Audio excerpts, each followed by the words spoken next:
Comunícate 809-540-1065. 1-809-200-1065 desde el interior sin cargos.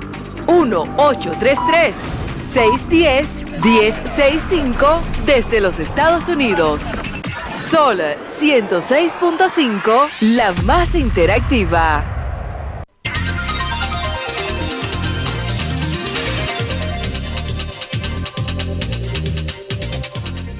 9:20 de la mañana, entrevista estelar que se nos avecina. Todos los escuchas y los que nos ven, vamos a darle la bienvenida a nuestra entrevistado estelar, el arquitecto Andrés Navarro García, quien me precio de indicar que he tenido el placer de conocerlo. Es un fino hombre, educado, arquitecto, escritor, catedrático y político. Fue ministro de Relaciones Exteriores, fue ministro de Educación, no tiene cola que le pise. Tercer PLD. No tiene cola que le pise. Fue secretario general del ayuntamiento en el 2008. Guaro del tercer PLD, de los teóricos del tercer PLD. Y corríjame, arquitecto, corríjame. Usted fue director del programa de apoyo a la reforma y modernización del Estado para allá como en el 2006, 2005, cuando todavía aquí no sabemos lo que era un Estado moderno. Bienvenido, arquitecto Andrés Navarro García. Un placer, buenos días estar con todos ustedes aquí. Anoche le decía a Yuri, bueno, pero el equipo es bien nutrido, y él me dijo, bueno, es que está calculado como un equipo de béisbol. Sí. Tenemos un roster de 25 por si acaso. Cada uno juega una base. Bueno, don Andrés, yo creo que podemos iniciar esta conversación hablando sobre su reciente anuncio de sus aspiraciones a la Secretaría General del Partido de la Liberación Dominicana. ¿Qué le motiva a dar el paso en este contexto que vive el PLD?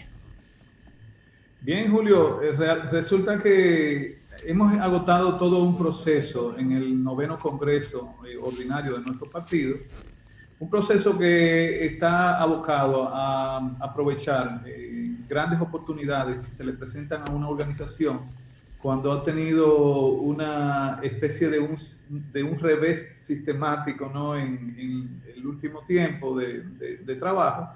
Y precisamente yo decidí dedicarme a tiempo completo a la labor de aportar en la reforma de nuestro partido en esa primera etapa. Esa primera etapa concluye con la aprobación de los nuevos estatutos y también de los documentos sustantivos que trazan las líneas de trabajo de la organización.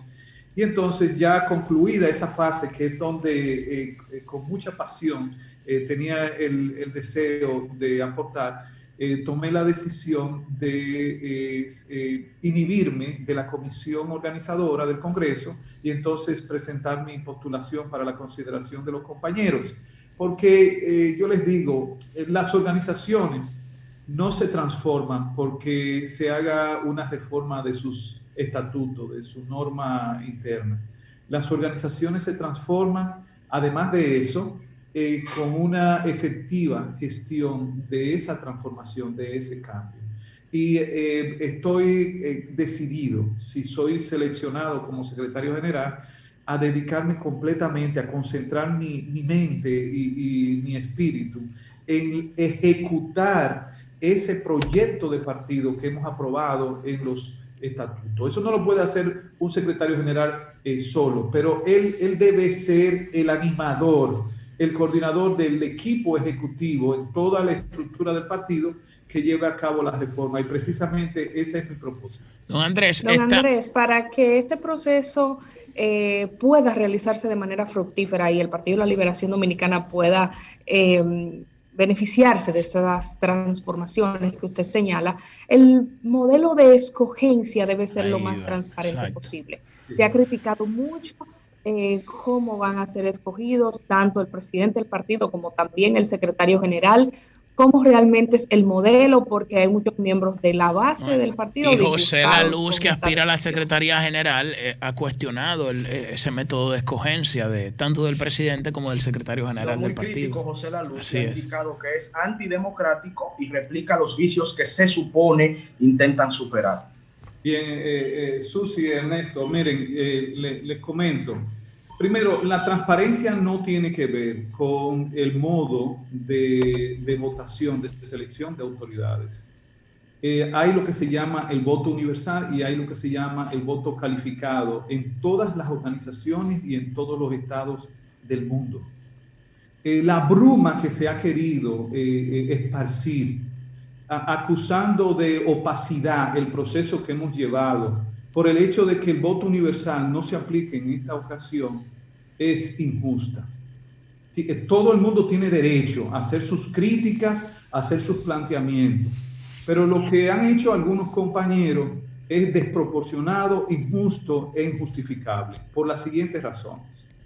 El PLD, durante toda su historia, lo que podríamos llamar la primera etapa del PLD, estuvo basado su democracia y su transparencia. Ese PLD que fue diseñado por el profesor Juan Bosch, a quien se apela ahora de manera permanente, usó siempre el voto calificado. Nosotros éramos un partido de organismos y el voto de las bases solamente se limitaba al interior de su organismo de base, que era el comité de base. De ahí para adelante eran votos orgánicos.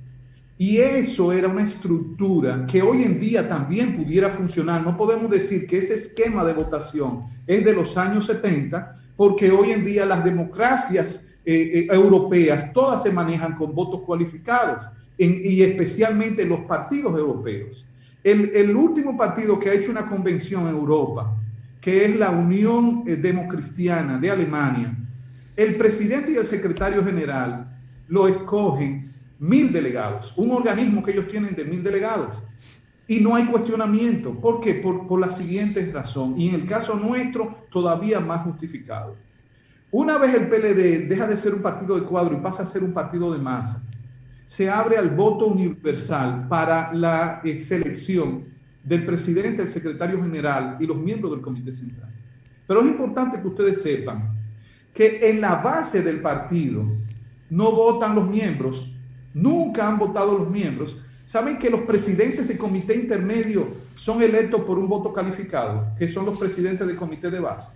Esos presidentes de comité de base, que son los que van a escoger en este contexto al comité central, en todos los estatutos del partido, a partir del 2001, han estado escogiendo a los presidentes de comité intermedio.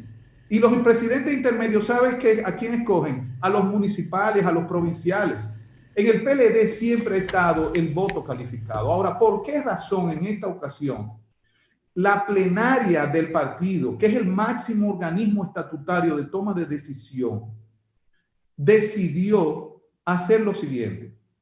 Ratificar el voto universal para la selección del presidente y el secretario general y el comité central, pero también aprobar un dispositivo transitorio en medio de este contexto de limitaciones para que en este momento sea un voto calificado que elija a estas autoridades. Al comité central lo elegirán los alrededor de 200,000 presidentes de comités de base, que son una expresión. Yo he escuchado el epíteto de que los presidentes del comité de base son una élite en el PLD. Por Dios, los presidentes del comité de base son los cuadros reales del partido. No son miembros, simple y llanamente, son los militantes del partido.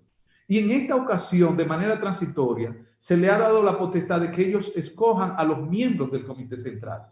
¿Qué más legitimidad que esa y transparencia puede tener una organización en la República Dominicana? Pero Andrés, una preguntita sencilla. Si quizás, eso está hermoso lo que tú estás planteando, hermoso. Si quizás no hubiese estado en el contexto de una derrota electoral, de una división de un partido y de un cuestionamiento directo ir de manera consecuente a las autoridades de ese partido. Quizás, si no hubiese estado en esa circunstancia, esta elección se hace normal, por mayoría así, voto cualificado y no pasa ni más ni menos porque es un proceso normal del partido. Pero tú sabes muy bien y citaste ejemplos de democracias europeas que allá, cuando el partido tiene una derrota, cuando el partido sufre una gran división o baja, peor aún, cuando pierde el poder, lo primero que hacen las autoridades es o convocar a nuevas elecciones para nuevas autoridades y renunciar o deponer su cargo. Entonces, ¿no se vería esto como que se está tratando de postergar o proteger a las autoridades bajo este método de elección en vez de abrirlo a las bases para que digan si están conformes o no con la actuación de sus autoridades? Eso unido, Pedro, brevemente, porque es importante unir todo eso que tú brillantemente expones al hecho de que se ratificaron todos los miembros del Comité Central. Exacto. Y se apostó por otra receta que he cuestionado a lo largo de los años, que viene desde el 2001 hasta la fecha, 20 años, ratificando a los mismos e incrementando la matrícula de los máximos organismos, lo que pone en peligro hasta la funcionabilidad del organismo, porque, corrígeme Andrés, creo que el Comité Central ahora tendría más de 1.100 miembros, ¿no? Sí, tendría que sesionar en el estadio Félix Sánchez, entonces. Cuéntanos tu parecer de esa pregunta de Pedro, unida a los elementos que le agrego. Bien, lo que plantea Pedro, que es una lógica correcta de pensamiento, hay que contextualizarla. Precisamente porque el partido ahora está en un mar de turbulencia, en un proceso de entender que ya no es un partido oficialista, que es un partido ahora de oposición. Y eso genera trauma. No podemos obviar que las organizaciones son personas. Por supuesto. Sí. ¿Qué pasa? Que nuestro partido, ustedes han visto, que ha experimentado previo a las elecciones un proceso de división, de salida paulatina de una parte de su membresía. ¿Qué quiere decir? Que hoy, más que nunca, tenemos un padrón electoral muy convulso, muy inestable, donde no hay garantía del debido, del manejo adecuado de ese padrón. Con mucho más razón, debe tomarse una medida transitoria que blinde, que garantice la idoneidad del proceso y la misma transparencia, porque un padrón... Tiene sentido, donde tú no sabes quién todavía, a ciencia cierta, está o no está, pero están inscritos, genera muchas vulnerabilidades, especialmente, acuérdense que somos un partido bombardeado por varios frentes. Ya no somos un partido de oposición que se supone que el frente nuestro de ataque viene el ataque del oficialista, pero resulta que no es así. Entonces, en un contexto de esa naturaleza, los partidos tienen que tomar decisiones tácticas inteligentes, porque el voto cualificado para este momento no es una decisión estratégica, es una decisión táctica en función a lo que más le conviene a la vida de la organización. Lamentablemente hay compañeros que no entienden eso y se basan solamente en frases de supuesta democracia que en un contexto concreto no lo... Saluda a José Lalu. Sí, y por otro lado, es importante, Ernesto, no enchinche, Pedro, entender que la decisión que ha tomado la plenaria de mantener a los actuales miembros del Comité Central es la mayor... que tienen 20 años sin someterse a la base. Sí, es cierto. Eso no lo podemos negar. Eso precisamente ha sido uno de los males que hemos arrastrado en los últimos años. Pero ¿qué pasa? Que en este contexto, esos dirigentes que son los más conocidos en el partido, si nosotros lo pusiéramos a ser sometido a la elección con el mismo número del Comité Central que teníamos antes, la probabilidad de que las nuevas generaciones accesen al Comité Central se reducían al mínimo. ¿Y qué pasó? En la plenaria se entendió que el Comité Central no podía ser un organismo de ese tamaño, había que ampliarlo, había que hacerlo más horizontal, más representativo del territorio. Entonces se tomó la decisión, oigan bien qué decisión inteligente de la plenaria, mantener a los actuales en este momento con un dispositivo transitorio, abrir las puertas del Comité Central a la cara del partido que está dentro del Estado, que son los alcaldes. Ya los congresistas son parte del Comité Central, pero la única cara que tiene el partido en el Estado, en el ámbito de lo ejecutivo, son los alcaldes. Eso se tomó. Ustedes que son autoridades electas, que pasaron también por primarias, que por eso, Susi, en términos de democracia, esta gente que está entrando desde las alcaldías, desde el Congreso, es gente que ha pasado por varios procesos de escrutinio, de votación de elección. Y por otro lado, vamos a abrir a 300 plazas más, que déjenme decirle, cuando ustedes evalúan la edad promedio de los cerca de 1,000 candidatos que se inscribieron para las 300 posiciones, no pasan del 40 años de edad. Quiere decir que ahora hemos abierto esa gran oportunidad para las nuevas generaciones. Pero se ha criticado también la calidad de estas nuevas generaciones que están aspirando a las posiciones, o sea, cuál es la preparación partidaria o la meritocracia que muchos puedan tener, no necesariamente en cuestión de edad, sino en cuestión de trabajo. Se ha criticado como la cualquierización de las aspiraciones, muchos que les tengo mucho aprecio, muy preparados, pero otros que se ha criticado que no reúnen las condiciones. Bueno, pero se van a someter a votación. Es precisamente el juego de la democracia. O sea, no podemos prejuiciar o prejuzgar a una persona porque no tenga X volumen de currículum o de experiencia. Claro, el partido no puede discriminar. Y además, volvemos al peligro de entender que la juventud no tiene méritos para entrar a los organismos de dirección porque no tienen experiencia. Ahí volvemos a la misma rueda. El PLD... No por joven, sino por formación política, es lo que se critica. Pero eso no tiene que ver con la generación. Eso puedes encontrarlo en los diferentes grupos etarios que pueden participar en unas votaciones. Lo importante es que al momento de la votación podamos tener el mayor volumen de calidad dentro del comité central. Yo estoy increíblemente entusiasmado con un comité central de unos 1.166 miembros, que más o menos por ahí es que va a caer la cifra. ¿Por qué? Porque vamos a tener la garantía de que todos los municipios, los distritos municipales, las provincias van a tener representatividad en el máximo organismo de dirección del partido, incluyendo las seccionales del exterior. Y esto va a hacer que el PLD ponga su mirada en los territorios, que yo les digo, es una a lo mejor de las ausencias que el PLD ha tenido en las últimas décadas. Ahora vamos a volver al territorio con este liderazgo que va a estar incorporado. Será necesario, claro, establecer un reglamento. Por eso que decía Ernesto ahorita, ¿cómo vas a manejar un organismo de esa magnitud? Entonces, debemos hacer un reglamento que permita tener sesiones regionales del Comité Central y que esto pueda fluir a asambleas periódicas ya amplias, en un espacio aquí en Santo Domingo o en el Cibao, que pueda sesionar completo. Pero lo importante es que la vida cotidiana del Comité Central ahora puede ser más territorializada con funciones específicas locales a los miembros del Comité Central. Es un gran reto que tiene el PLD, pero va a tener una dirección más horizontal y esto genera más transparencia, más participación y estoy seguro más también eficiencia en la vida política de nuestra organización. Arquitecto, brevemente, si le entendemos bien, corríjame esto para los que nos escuchan y nos ven.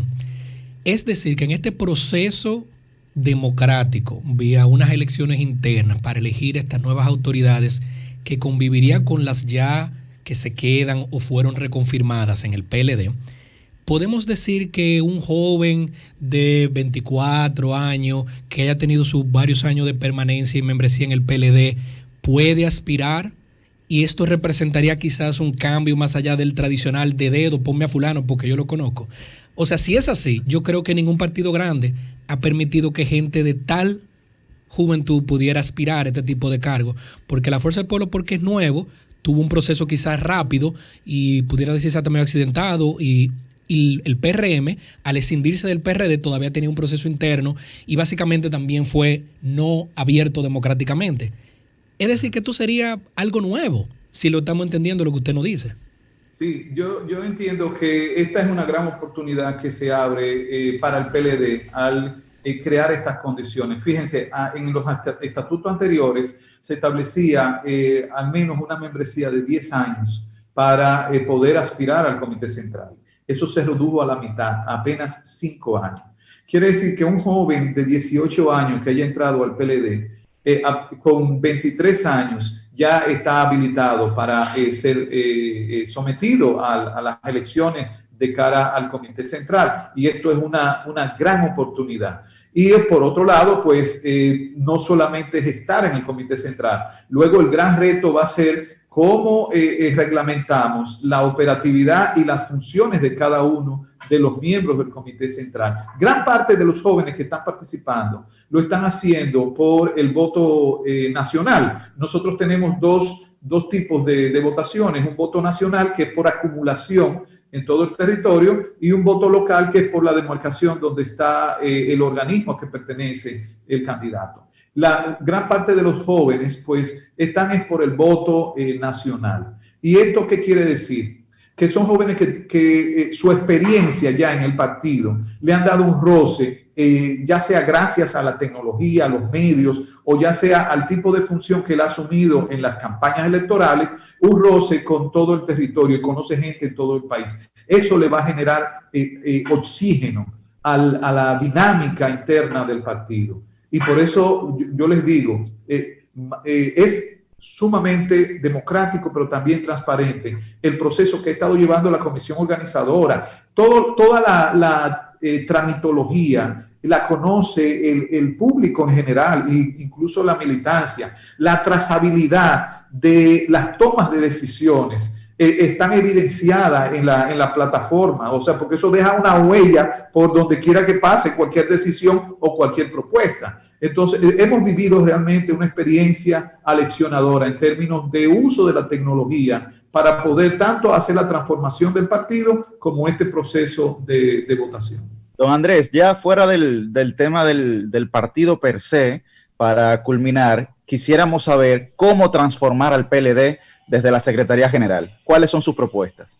Bueno, Yuri, la Secretaría General es el ejecutivo del partido. Y en tanto ejecutivo es el responsable de la vida orgánica de la institución del Partido de la Liberación Dominicana. Por eso es que mi planteamiento es que si soy seleccionado como secretario general, en un plazo de 3 meses, 90 días, estaré presentando al Comité Central, al Comité Político y al Comité Central, pues una propuesta de plan estratégico de desarrollo institucional del PLD. Esa propuesta para que pueda materializarse, porque la finalidad de ese plan estratégico será materializar, llevar a la práctica el mandato estatutario de la transformación del partido. Porque miren, muchas veces en el PLD se han dado cambios estatutarios, pero después no se aplican esas reformas. Y el reto de Andrés Navarro como secretario general sería llevarla a cabo en el plazo máximo de 2 años.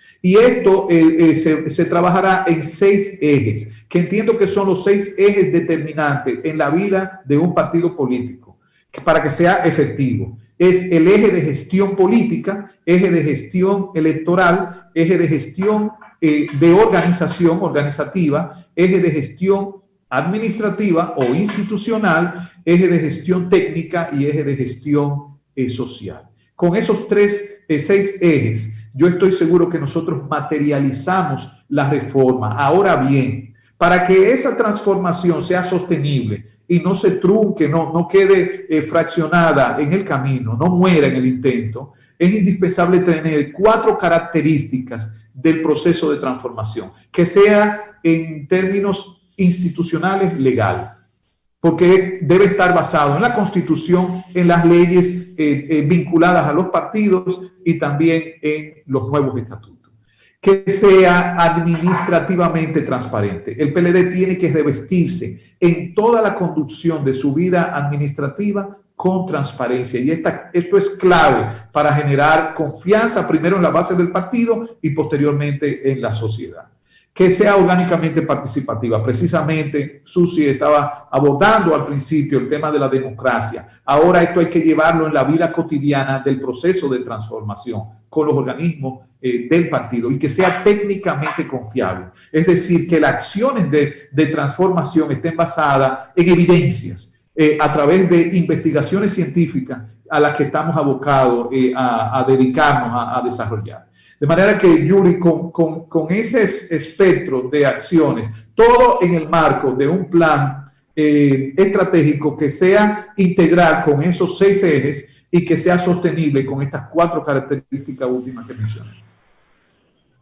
Andrés, muchísimas gracias. La verdad que para nosotros un tremendo honor contar con tu presencia en este espacio. Siempre hemos manifestado, y creo que hablo en nombre de todo el equipo, nuestro respeto y aprecio por tu trayectoria y por el tipo de política que todos conocemos vienes haciendo. Cada uno de nosotros tiene su pensar, algunos tenemos críticas muy severas, y qué bueno que el PLD cuente con activos como tú que pueden con mucha inteligencia, con mucha mesura y con mucha claridad explicar aspectos que la sociedad te está cuestionando hasta de manera severa. Muchísimas gracias, Andrés. La verdad que para el Sol de los Sábados ha sido todo un privilegio tenerte en el día de hoy.